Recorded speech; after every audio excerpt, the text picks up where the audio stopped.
All right, everyone, and we're back with Lecture 4, Sublecture 2, in which we're going to look at the Dynamic Small Business Search database for the SBA. This is an extremely useful database. This is some of the best intel I'm fixing to give you is right here in this database. So you can use it for so many different things. Okay, let's just start. First of all, let me warn you, if you're coming to this website from behind a corporate firewall or something, you may have a little bit of trouble getting on it because it is not HTTPS. It is not a secure website. It's just HTTP. That causes a protocol problem for some computers or for some smartphones and stuff. So if you're having a problem with that, you may want to reach out to your IT person and get some help. Most folks shouldn't have a problem with it, but just be aware that that may be the case for some users. Let's start here at the top. So it says it might be useful to know this is a self-certifying database. The SBA does not make any representation to the accuracy other than 8A hub zone or small disadvantage. That is because these three statuses are populated over from the SAM website, and SAM verifies their information. So that they will say this is correct, and this is one of the last things I told you on the last recording. Your client may find out the hard way that they've let their certification lapse if they're hub zone, for example, because if you're certified hub zone and your certification lapses because you didn't get the notification or whatever saying, hey, you need to recertify as hub zone, it's going to disappear off of this website, and you'll start getting notices that your hub zone is no longer here. Or maybe you'll come over and look and the client told you they were hub zone, but they're not listed here. Well, unfortunately, the government is not always proactive in reaching out to let you know that your certification is about to lapse. So it's really important, particularly if this is your job, if you are actually a proposal writer, a proposal manager working for a company at your full-time job. This is one of the things that even if they haven't told you to track it, if you don't think anyone else there is tracking the certification expirations, it's always fine to ask someone with a pay grade above yours. But regardless, it's probably to your benefit to keep track of that just for your own peace of mind, because it makes your job a lot harder if you've spent all this time putting in a bid for something and it's set aside hub zone, and the company said they were hub zone. As far as you know, they're hub zone. It says they're hub zone on all of their marketing materials and on their website, but they accidentally let the hub zone lapse. So very, very important to keep track of that. This is one of those places that it's pretty easy to keep track of it on this website.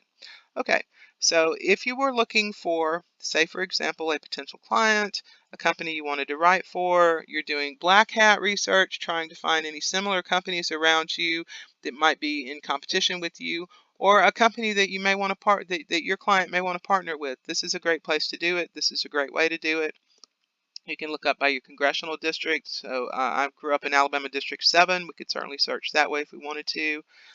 This is one of the things that make this website so incredibly useful. You can look by fragment. So what that means in a practical sense is area code or phone number initial fragment. Let's say you decided you wanted to find all of the potential competitors to the client you're working for in their town. And you happen to know that most of the telephone numbers in their town begin with area code 334 and exchange 875 or 872 or 87 whatever. All you have to do to find likely competitors or other businesses out there is just put in the area code in the first number or couple numbers of the exchange. That way you're getting a list of all of the companies that have a telephone number, a business number that begins with the same area code in the same exchange. And some people my age and older, I'm fixing to be 50, we may know what exchange is. People a little younger may not know what an exchange is. So the area code is the first three numbers in a telephone number. The exchange is the second set of three numbers, which typically correspond to a geographical area, and then the last four numbers is actually the number. So when you say telephone number, really it's the last four you're referring to, but everyone's always treats it as though it's the entire number. So just as a test, let's do that. So we're going to go 33487, which corresponds to Selma, Alabama. I'm going to hit enter. It says that is not a valid phone number. Okay. It wanted the hyphen. I haven't done this in a while. So let's try it with the hyphen. 33487. And now what happens?